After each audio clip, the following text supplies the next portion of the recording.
Hi friends, hello. అందరూ ఎలా ఉన్నారు? నేనైతే చాలా బాగున్నాను. మీరందరూ కూడా బాగున్నారని నేను అనుకుంటున్నాను. ఈరోజు మనము చేయబోయే రెసిపీ వచ్చేసి కేక్ రెసిపీ. నేను ఈరోజు చాక్లెట్ కేక్ తయారు చేస్తున్నాను. అది ఈరోజు మా అక్క కూతురు బర్త్డే ఉందండి. తను నా దగ్గరే ఉంది కాబట్టి నేను ఇప్పుడు ఇంట్లో ప్రిపేర్ చేస్తున్నాను. అది ఎలా చేయాలి ఏంటి అనేది చూసుకుందాము. కేక్ చేయాలంటే ఫస్ట్ మనం బౌల్ ప్రిపేర్ చేసుకుందామండి. మనం బౌల్ ప్రిపేర్ చేసుకోవాలంటే ఫస్ట్ దీనిలో మనం కొంచెం ఆయిల్ కానీ బటర్ కానీ వేసుకొని మీరు ఈ బ్రష్తో ఫస్ట్ దీనిలో మీరు బటర్ పేపర్ ఒకటి అప్లై చేసుకోండి. సో దీనిలో మనకి కేక్ అనేది ఈజీగా డిమోల్డ్ అవుతుంది. ఇప్పుడు నేను చాక్లెట్ కేక్ రెసిపీ తయారు చేయడానికి కావాల్సిన పదార్థాలు: maida 1 cup, sugar 1 cup, egg 1, butter 1/2 cup తీసుకోవచ్చండి. నెక్స్ట్ వికిఫైడ్ బేకింగ్ పౌడర్, వికిఫైడ్ కోకో పౌడర్, వికిఫైడ్ బేకింగ్ సోడా. నేను కొంచెం వెనిలా ఎసెన్స్ యాడ్ చేస్తున్నాను. ఎగ్ వేస్తున్నాం కాబట్టి కొంచెం మనకి ఎగ్ స్మెల్ వస్తుంది. నేను 1 ఎగ్ వేసాను. ఎగ్ని బీట్ చేసుకుంటాను. ఇలా హాఫ్ వైట్ కన్సిస్టెన్సీ వచ్చి ఫోమ్స్ వచ్చేలాగా మనం బీట్ చేసుకోవాలి. ఇప్పుడు మనం దీనిలో పౌడర్ షుగర్ వేసుకుందాం. పౌడర్ షుగర్ వేసాను. ఇప్పుడు నేను దీన్ని బీట్ చేస్తున్నాను. దీంట్లో బటర్ ఆయిల్ 2 కలిపి వేస్తున్నాను. ఇది నాకు 1/2 కప్ ఉంటుంది. ఇప్పుడు మనం ఎగ్, ఆయిల్, షుగర్ 3 కలిపి బీట్ చేసుకున్నాం కదా. ఇప్పుడు మనము పౌడర్ ఇంగ్రీడియంట్స్ అన్నీ మనం జల్లెడ పట్టుకున్నాము. నేను దీనిలో మైదా 1 కప్ వేస్తున్నాను. 1/2 teaspoon baking powder, 1/2 teaspoon baking soda, chocolate powder 1/4 cup. ఇవన్నీ ఇప్పుడు నేను జల్లెడ చేస్తున్నాను. మనం ఇలా జల్లెడ చేస్తే ఏంటంటే కేక్ అనేది చాలా స్మూత్గా వస్తుంది. పౌడర్ ఇంగ్రీడియంట్స్ అన్ని మనం ఆల్రెడీ మిక్స్ చేసి పెట్టుకున్న ఎగ్లో వేస్తున్నానండి. ఇప్పుడు మనం దీనిలో ప్రిపేర్ చేసి పెట్టుకున్న కేక్ బ్యాటర్ వేసుకున్నాము. ఇలా రిబ్బన్ కన్సిస్టెన్సీ ఉండాలండి. కేక్ మీద రిబ్బన్ కన్సిస్టెన్సీగా వచ్చినట్టు కేక్ కూడా మనకు చాలా పర్ఫెక్ట్గా వస్తుంది. మనం కేక్ బ్యాటర్ దీనిలో బౌల్లో వేసిన తర్వాత మనం దీన్ని ఒకసారి ట్యాప్ చేసుకున్నాం. సో ఇప్పుడు దీన్ని మనం ఓవెన్లో పెడదాము. ఇది వచ్చేసి ఆటోమేటిక్ ఓవెన్ అండి, పానాసోనిక్. దీనిలో మనం కేక్ 180 డిగ్రీస్ దగ్గర ప్రీ హీట్ చేసుకొని పెట్టవచ్చు. బట్ నాకు అది ఏంటంటే టైం ఎక్కువ పడుతుంది. 30 to 35 మినిట్స్ పడుతుంది. నాకు కేక్స్ అండ్ కుకీ ఆప్షన్ ఉంది. నేను ఈ ఆప్షన్లోకి వెళ్ళి క్లిక్ చేస్తాను. ఓవెన్ ఆన్ చేసి పెడుతున్నాను. సో ఇప్పుడు నేను కేక్స్ అండ్ కుకీస్ అనేది ప్రెస్ చేస్తున్నా బటను.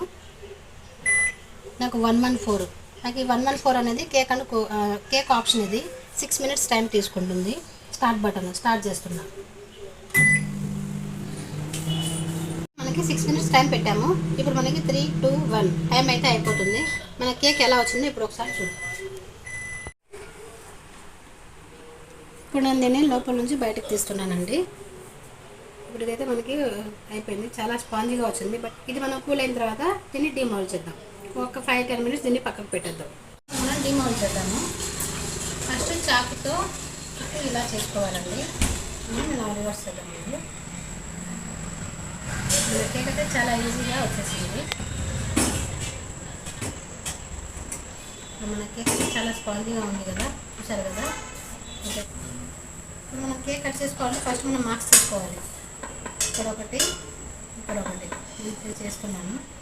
ఇప్పుడు నా చిన్న కేక్ కాబట్టి నేను డైరెక్ట్ చాక్తో చేసేస్తున్నాను. 1 లేయర్, ఇప్పుడు 2nd లేయర్.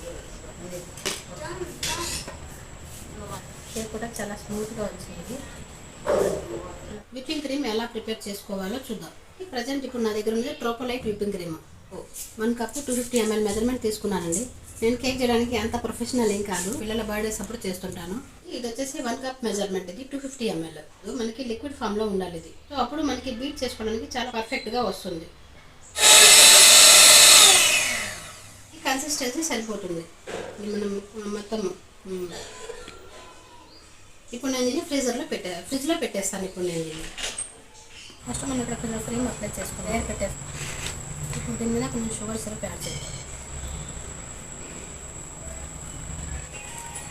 నెక్స్ట్ ఇప్పుడు దీని మీద కొంచెం క్రీమ్ వేసుకున్నాను. కొంచెం క్రీమ్ తీసుకొని మిడిల్ పార్ట్లో వేసుకొని దీన్ని మనం చుట్టూ కూడా ఒకేసారి లెవెల్ చేసుకోవాలండి. సో దీనివల్ల మనకి లాస్ట్లో ఫైనల్గా ఈజీ అయిపోతుంది కేక్ అనేది చేయడం. ఇప్పుడు మనం 2nd లేయర్ పెట్టుకున్నామండి. ఇలా పెట్టేసి సేమ్ దీన్ని కూడా మనం కింద ఎలా అయితే క్రీమ్ అప్లై చేసుకున్నామో అలాగే చుట్టూ అప్లై చేయాలి. ఇక్కడ మిడిల్లో క్రీమ్ వేసి పైన ఇంకో లేయర్ పెట్టేయాలి. మిగతా స్టెప్స్ అన్నీ కూడా ఇలాగే. ఇంకోటి అయితే అయిపోయిందండి. నేను కొంచెం దీన్ని ఫ్రిడ్జ్లో పెడతాను. ఇప్పుడు క్రమ్ కోట్ అయిపోయింది కదండి.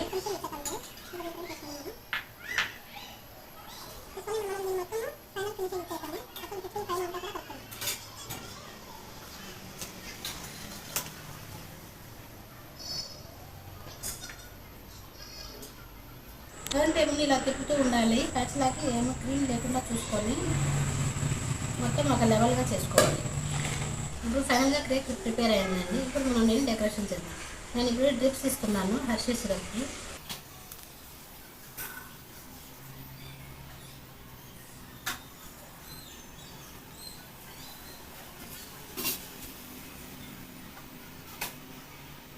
కింద ఫినిషింగ్ ఇస్తున్నానండి.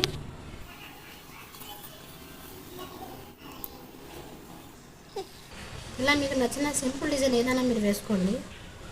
సేమ్ డిజైన్ కింద కూడా ఇచ్చేస్తున్నానండి. నేను డెకరేషన్ ఇలా సింపుల్గా చేసుకున్నాను. తర్వాత హ్యాపీ బర్త్డేది చెప్పి పెట్టేస్తున్నాను. ఇది నాకు ఎలా ఉందో కామెంట్స్లో చెప్పండి. వీడియో కానీ మీకు నచ్చితే మీరు నాకు లైక్ చేయండి, షేర్ చేయండి, సబ్స్క్రైబ్ చేయండి, పక్కనే ఉన్న బెల్ ఐకాన్ని క్లిక్ చేయండి. Thank you.